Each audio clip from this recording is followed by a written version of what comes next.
Mga kapatid, basahin natin ang ikalawang Timoteo 4:2. Maging handa ka sa pangangaral ng salita ng Diyos sa anumang panahon. Ilantad mo ang mga maling aral. Pagsabihan ng mga tao sa mga mali nilang gawain at patatagin ang pananampalataya nila sa pamamagitan ng matiyagang pagtuturo. At ito pong ating magiging topic ngayon, ito po, ilantad mo ang mga maling aral. Kaya nga po, tayo'y nagsasaliksik para hindi tayo madaya ng ibang mga nangangaral ngayon. Na kung saan, naobserbahan ko po sa mga nagkokomento sa atin, pinapatibay nila yung napakinggan nilang mga maling aral. Kaya ho, tayo'y nagre-react sa mga bidyong ito, patutunayan natin na kung saan ay may mga maling aral. Paano ba mag-obserba ng mga maling aral? Ganito, makinig po tayo. Ating alamin, unawain ninyo kung itong nangangaral at nagtuturo ay maling aral, ating patutunayan sa pamagitan po ng banal na kasulatan. Kaya't halika, umpisahan po natin makinig ng ganitong maling aral. Sabi rito, ngunit pagdating ng tagapagtanggol, ang espiritu ng katotohanan na susuguin ko mula sa Ama, magpapatotoo siya tungkol sa akin. Magpapatotoo rin siya tungkol sa akin sapagkat ako'y pasimula pa'y kasama ko na kayo. Ano yung magpapatotoo ang banal na espiritu sa kanya? Yung tungkol sa kanya. Ipapaalala niya yung mga bagay na ginawa ni Kristo sa atin. Yun ang dahilan kung bakit may preacher, may nagtuturo. Bago natin ituloy mga kapatid, itong sinasabi po niya na yung banal espiritu, alam natin, nagpapatotoo patungkol kay Kristo. Meaning, yung sinasabi ng banal espiritu, nagmula sa ating Panginoong Hesukristo. Iyan ang malinaw sa kanyang binasa. Magpatuloy tayo. Ng tamang gospel, kasi banal na espiritu nang usap doon. Si Apostol Pablo, kaya siya nakakapag-ngaral ng salita ng Diyos dahil sa banal na espiritu. Ganon din si Jesus Christ, kaya siya nakakapangaral ng ganito kasi dahil sa banal na espiritu. O, pansinin po niyo ha. Kaya daw nangangaral ang ating Panginoong Hesukristo dahil daw sa banal na espiritu. Mamaya ililinaw nga natin ano ba ang role o trabaho ng banal na espiritu. Nakalagay naman po sa kanyang binasa yan. Magpatotoo tungkol kay Jesus. Hindi ibig sabihin na nanggagaling kay banal na espiritu yung itinuturo ni Kristo, eh nagkakamali siya. Parang binabaliktad niya. So ganito po, itwist sa mga nagbabasa. At tayo mga nakikinig, kung hindi natin uunawain yung kanyang binabasa, binabaluktot na pala. O, pakinggan nyo ulit ha, balikan natin ng kaunti para malaman natin na na-twist. Siya nakakapangaral ng ganito kasi dahil sa banal na espiritu. Remember, itong panahon na to, si Jesus Christ, tao siya sa panahon na ito. Nagpigil lang siya ng pagka-Diyos niya. Diyos pa rin siya, pero nagpigil siya, tao siya. Saan siya dumidepende? Sa banal na espiritu. O, nakita po ninyo, dumidepende raw si Hesukristo sa banal na espiritu. May katotohanan ba yon? Muli natin basahin mula kay Pablo. Si Pablo okay pa eh. Pero kung atin titingnan din, ang nagturo kay Apostol Pablo, ang Panginoong Hesus pa rin po. Pagkakaintindi ng nangangaral na ito, nakadepende raw sa banal na espiritu. Ang banal na espiritu ay umuudyok lang po. Kung anong sasabihin ng banal na espiritu, huwag kang pupunta doon. Kaya minsan pinagbabawalan si Apostol Pablo. Pero yung mga aral at turo, malinaw naman po, mamaya ipapakita ko sa inyo, hindi nagmula sa banal na espiritu, kundi itinuro ito ni Hesukristo kay Apostol Pablo. Balikan natin ngayon. Medyo nagkamali siya dito. Puntahan natin. Salita ng Diyos dahil sa banal na espiritu. Si Apostol Pablo, kaya Yan. siya nakakapag-ngaral ng salita ng Diyos dahil sa banal na espiritu. Ayun, di ba? Dahil daw sa banal na espiritu. Tingnan po ninyo, ang nagturo at nagpahayag ng mga mensahe o ng ebanghelyo mula yun kay Kristo. Ngayon mga kapatid, pansinin natin itong Efeso 3:1 na kung saan ang nagpahayag kay Pablo ay ang Ama sa pamagitan ni Kristo. Hindi po ang banal na espiritu. Basahin natin. Akong si Pablo ay nabilanggo dahil sa paglilingkod ko kay Kristo sa pamagitan ng pagtuturo na kayong mga hindi Hudyo ay kasama rin sa mga pagpapala ng Diyos. O, di ba't napakalinaw, no? Dito pa lang sa intro. Verse 2. Siguradong nabalita ninyo na dahil sa biyaya ng Diyos, ang tinutukoy po ay yung biyaya ng Diyos ay si Kristo. Ano po? Ipinagkatiwala niya sa akin ang pagpapahayag ng biyaya niya para sa inyo. Sino po ang nagbigay po ng pagpapahayag ng biyaya?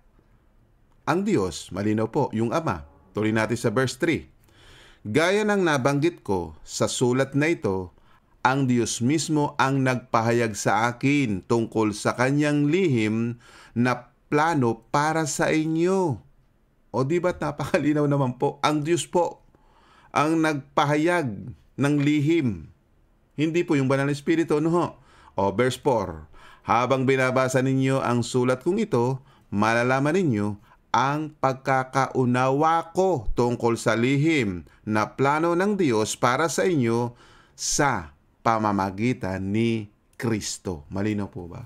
Si Kristo po ang nagpahayag ng mga bagay na lihim na mula sa Diyos Ama.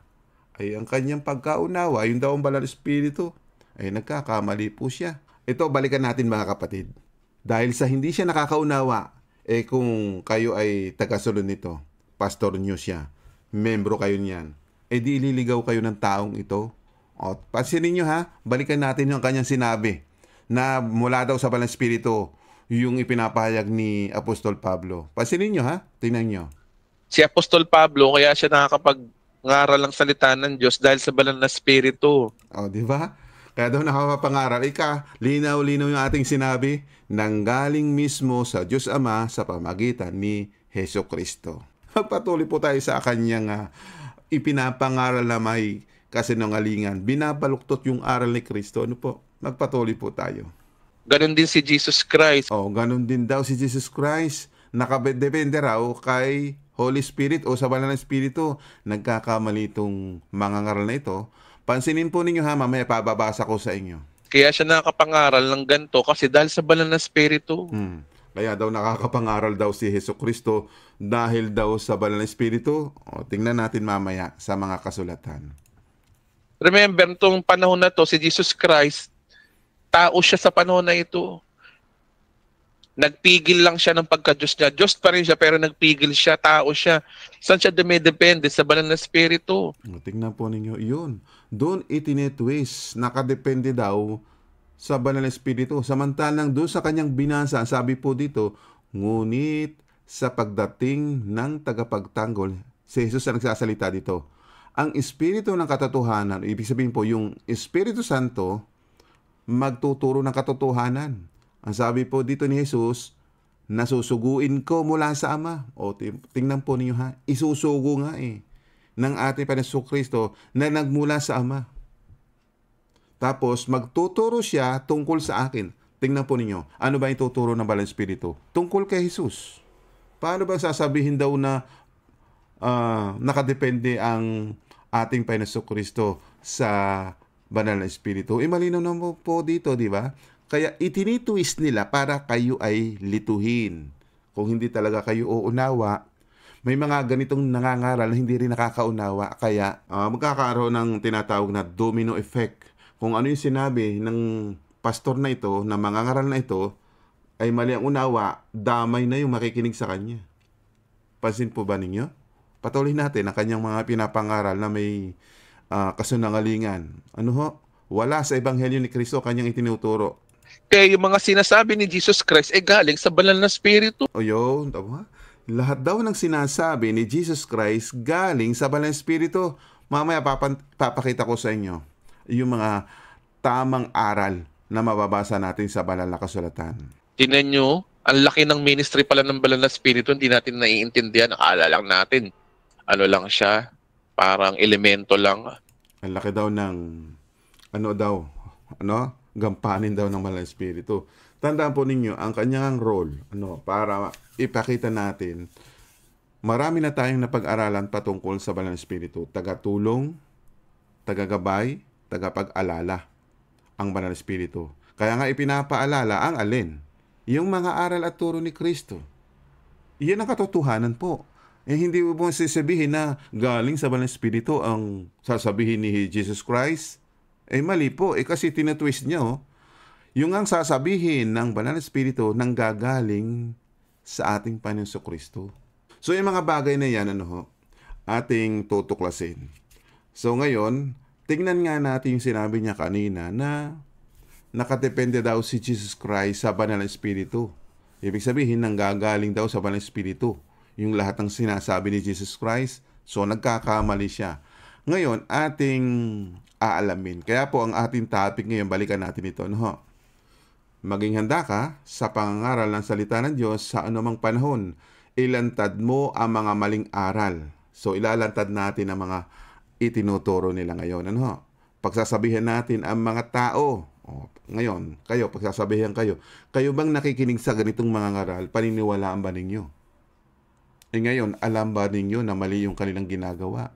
Mali na yung kanilang ipinapangaral. Kaya po narito kayo sa ating channel para makinig, patatagin ang ating pananampalataya. Sa pamagitan po ng matyagang pagtuturo. So, tuturuan tayo ng Panginoong Hesus sa pamagitan po ng banal na kasulatan. Ngayon, yung sinasabi niyang si Jesus daw ay nakadepende sa banal na espiritu. O tingnan natin ang situation na ito para maintindihan natin. So, pupunta po tayo dito sa parte po ng sulat ni Juan 16:13. Para maintindihan natin sinasabi po dito, pagdating ng banal na espiritu, aalamin natin ang role ng banal na espiritu o gampanin. Ulitin ko po, pero pagdating ng banal na espiritu na siyang tagapagturo ng katotohanan, tutulungan niya kayo para maintindihan ninyo ang lahat ng katotohanan. Yun po ang trabaho ng banal na espiritu. Magtuturo ng katotohanan, tutulungan, at ipaintindi ang lahat ng katotohanan. Kanino? Doon sa mga ngaral. Lalong-lalo na dito sa mga apostol. Kasi po itong naisulat na ito ay sinabihan ng kanyang mga alagad na kung saan ay bibigyan sila ng isa pang mang-aaliw o tagapagtanggol. Bakit po? Babalik na nga po dito ang ating Panginoon Kristo doon sa langit. Kaya siya nag-aabiso na sa kanyang pag-alis, meron naman pong gagabay sa mga apostol. At yung Banal na Espiritu na gumagabay sa mga apostol, ang ituturo ng Banal na Espiritu, yung lahat ng katotohanan ng ituturo ng Banal na Espiritu, manggagaling kanino? Kay Jesus. Kaya kung itutuloy natin, ang pangungusap na ito na sinasabi ni Jesus, ang ituturo niya ay hindi galing sa kanya. Ibig sabihin, saan po ba manggagaling ang ituturo ng Banal na Espiritu? Ayan. Sasabihin niya kung ano lang ang narinig niya at ipapahayag din niya sa inyo ang tungkol sa mga bagay na darating. So malinaw po yan. Malinaw po yan. Kung itutuloy pa natin sa verse 14, pararangalan niya ako dahil sa akin manggagaling ang lahat ng ipapahayag niya sa inyo. O ito, malinaw po ito. Babalikan natin yung kanyang sinabi na kung saan tiniwis niya. Bakit? Binaluktot niya yung aral ni Kristo. Ang linaw-linaw na sinasabi ni Kristo na yung sasabihin ng Banal Espiritu na manggagaling kay Jesus. Diba? Sabi po dito, pararangalan niya ako. Dahil sa akin, manggagaling ang lahat ng ipapahayag niya sa inyo. Sabi sa mga apostol. Lahat pala ng sasabihin ng Banal Espiritu nanggaling kay Jesus. Yan po. O ngayon, balikan natin yung kanyang maling unawa. Binabaluktot yung salita. O puntahan natin itong mga ngaral na ito. Obserbahan po ninyo. Remember, itong panahon na to, si Jesus Christ, tao siya sa panahon na ito. Nagpigil lang siya ng pagka-Diyos niya. Diyos pa rin siya, pero nagpigil siya, tao siya. Saan siya dumidepende? Sa Banal na Espiritu. Kaya yung mga sinasabi ni Jesus Christ galing sa Banal na Espiritu. Napansin po ninyo? Nanggaling daw sa Banal na Espiritu yung itinuturo ni Kristo. Samantalang ito, si Kristo nagsasalita dito, Juan 16:14. Pararangalan nga ng Banal na Espiritu si Jesus, di ba? Pararangalan niya ako dahil sa akin manggagaling ang lahat ng ipapahayag niya sa inyo. Malinaw po. Na-twist. Binaluktot. So, ganyan po. Kung marunong kayo mag-obserba sa mga nangangaral, hindi nila alam na kung saan yung mga sinasabi ng Banal na Espiritu nanggaling pala. Yan, yung lahat pala ng ipapahayag ng Banal na Espiritu nanggaling kay Jesus. Yan, malinaw na po itong talatang ito. So, napansin po ninyo, Alam na ba ninyo kapag nakikinig kayo sa mga nangangaral, nagtuturo, yan po ang mga bulaang propeta. Binabaluktot ang aral ni Kristo. Ano ha? Nakakalungkot naman po na kung saan yung sinasabi niya. Balikan nga natin para maging malinaw sa inyo, no? Para kung kayo man ay makikinig ng mga maling aral, ay hindi kayo madaya. Balikan natin itong sinabi niya. Tingnan po ninyo ha, na kung saan sinasabi daw na nitong mga aral na ito, si Jesus daw kapag nangangaral, nagmumula daw sa Banal na Espiritu ang itinuturo. Tingnan ninyo, balikan natin ito. Nagpigil lang siya ng pagka-Diyos niya. Diyos pa rin siya pero nagpigil siya, tao siya. Saan siya dumidepende? Sa Banal na Espiritu. Kaya yung mga sinasabi ni Jesus Christ galing sa Banal na Espiritu. Di ba? Galing daw sa Banal na Espiritu ang sinasabi. Samantalang ito po ang malinaw na nakasulat. Nanggagaling lahat ng ipapahayag ng Banal na Espiritu galing kanino? Kay Jesus yan. Pararangalan niya ako dahil sa akin manggagaling ang lahat ng ipapahayag niya sa inyo. Kung itutuloy pa natin sa verse 15, pinalinaw pa ito. Yan. Ang lahat ng nasa Ama ay nasa akin. Kaya sinabi kong sa akin manggagaling ang lahat ng ipapahayag niya sa inyo. Nakita po ba ninyo? Sinabi ni Jesus ito sa kanyang mga alagad na kung saan lahat po daw ng sasabihin ng Banal na Espiritu nanggaling kay Jesus. Bakit? Ito po binigyan po ng authority ng Ama. Ang lahat ng nasa Ama ay nasa akin. Yun, tingnan po ninyo. Binigyan po yan ng authority. Itong mga ngaral na ito, binabaluktot. Diba? Balikan natin yung 14. Yan Parangalan niya ako. Sabi ni Jesus, sino po magpaparangal? Yung Banal na Espiritu. Bakit? Dahil daw yung mga aral turo ay manggagaling kay Jesus. Yung lahat ng ipapahayag ng Banal na Espiritu galing kay Jesus. Palitan natin ng ibang salin. Ano ba yung sanang galing? Ano ba yung ituturo ng Banal na Espiritu? Basa tayo ng ibang salin. Luluwalatihin niya ako sapagkat kukuha siya na nasa akin. Malinaw po ba? Yung ipapahayag niya. Ulitin ko po para maging malinaw sa inyo. Luluwalatihin niya ako. Sabi ni Jesus, ang magbibigay ng kuluwalhatian ay ang Banal na Espiritu kay Jesus. Bakit? Anong ibig sabihin ng kukuha? Yung mga aral at turo na ipapahayag ng Banal na Espiritu, yun po nanggaling kay Jesus. Isa pang salin para mas malinaw pa. Kaya po tayo bumabasa ng iba't ibang salin para hindi tayo magkaroon ng pagkalito. Ito pa isa. Luluwalhatiin niya ako, sabi ni Jesus, sapagkat kanyang tatanggapin ang sa akin at sa inyo'y ipapahayag niya. Di ba? Tinatanggap pala ng Banal na Espiritu, di ba? Kukuha ang Banal na Espiritu ng mga aral at turo mula kay Jesus. Baliktad po ang kanyang pangunawa. Ibig sabihin, binaluktot para kayo ay dalhin sa maling aral nitong mga ngaral na ito. Kaya pag nakikinig kayo, be aware po na meron po kayong alam sa banal na kasulatan nang hindi kayo madaya ng mga nangangaral na ito. Balikan ko po, Kaya sinasabi ko po sa inyo, mula ngayon maglalantad tayo ng mga maling aral para naman kayo ay hindi madaya ng mga nangangaral na ito. Balikan natin ha. Saan siya dumidepende? Sa Banal na Espiritu. Kaya yung mga sinasabi ni Jesus Christ galing sa Banal na Espiritu. Yan. Tignan po ninyo ha. Dumidepende raw si Jesus sa Banal na Espiritu. Diba? Yung daw itinuturo ni Jesus galing sa Banal na Espiritu. Samantalang sinasabi ni Jesus, yan po. Yung tinanggap nga ng Banal na Espiritu ay galing kay Hesus Kristo. Yung lahat ng ipinapahayag ng Banal na Espiritu galing kay Hesus Kristo. Iyan ang malinaw mga kapatid. So salamat po at sana naunawaan po ninyo mga bagay nito. Kaya nga po tayo naglalantad, ayon po dito sa ating binasa. At ito pong sulit ni Apostol Pablo kay Timoteo, tamang-tama. Ito ay talaga para sa mga hintil. Tulad nating mga hindi Hudyo. Na kung saan yung mga hindi Hudyo na nagkakamali pa sa pagtuturo at pangangaral, kaya narito po tayo. Ilalantad natin ang mga maling aral. Sa ibang salin, basa nga po tayo. Ipangaral mo ang salita. Magsikap ka sa kapanahunan at sa di kapanahunan. Sumawata ka, sumuway ka, mangaral ka na may buong pagpapahinuhod at pagtuturo. Yan po ang ating paksa ngayon. So nagkaroon po tayo ng paglalantad ng mga maling aral. Pag kayo nakikinig, yan, dapat meron kayong unawa sa kasulatan nang hindi kayo madaya. O isa pang salin para mas malinaw pa. Sa Tagalog ang Biblia. Ipangaral mo ang salita, magsikap ka sa kapanahunan at sa di kapanahunan, magtuwid ka, manaway ka, mangaral ka, may buong pagtsatsaga at pagtuturo. O di ba? Hindi naman po masama na sila'y ituwid. Kasi nga, mali na nga yung kanyang itinuturo. Pati naman yung ating Jesucristo na nanggaling sa kanyang salita.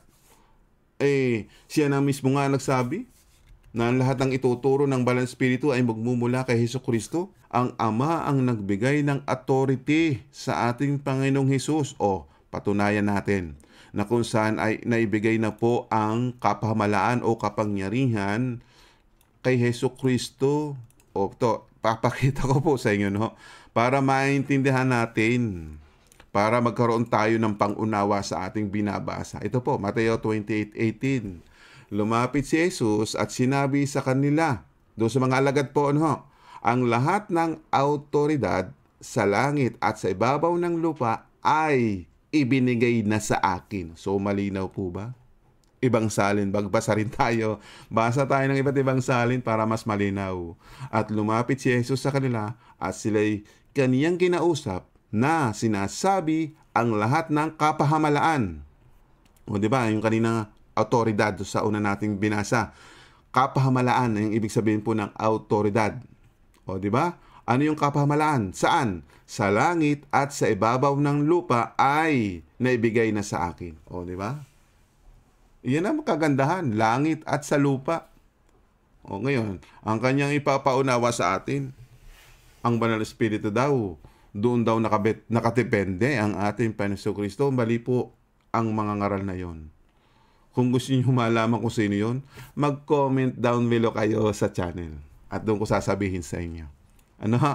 Yan ang mga bagay na hindi nauunawa ng mga taong walang unawa sa banal na kasulatan. Kaya salamat at meron tayong ganitong kasulatan na kung saan ay, yan. Kaya lagi ako maghahanda na maipangaral ang salita ng Diyos sa anumang panahon.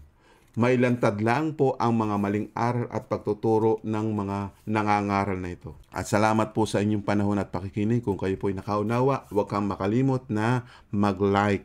At kung hindi ka pa nakakapag-subscribe, gawin mo para marami kang matutunan sa channel na ito. Pero kung ayaw mo mag-subscribe, nasa inyo po. Hindi ko kayo pinipilit. Kasi yung iba magko-comment, pinipilit ko raw mag-subscribe. Di wag po kayo mag-subscribe. Ang sa akin lang po, kaya po kayo ay inihikayat kong mag-subscribe para hindi para kayo ay pilitin, kundi para mabigyan po kayo ng panahon sa pakikinig ng salita ng Diyos. Para lagi kayong update, yun ang purpose. Kung ayaw po niyo magpa-update, di huwag po kayo mag-subscribe. Ganun lang po. Simple lang po ang buhay natin. Kung gusto po niyo maging maayos ang buhay niyo, makinig kayo ng tamang aral at turo na mula kay Jesucristo. Okay na po ba yun, mga kapatid? Sana po magkaroon tayo ng pag-ibig sa Diyos at sa ating kapwa na maituwid natin sila sa maling aral. Kasi ikapapahamak po nila yon. So hanggang dito na lang pong muli ang ating naging discussion na kung saan yung ating naging topic ngayon, ilantad mo ang mga maling aral. Hanggang sa muli po ng ating pag-aaral, sumayin niyo po ang biyaya at pagpapala ng ating Panginoon Diyos Ama at ng ating Panginoon Jesucristo. God bless you po sa inyong lahat.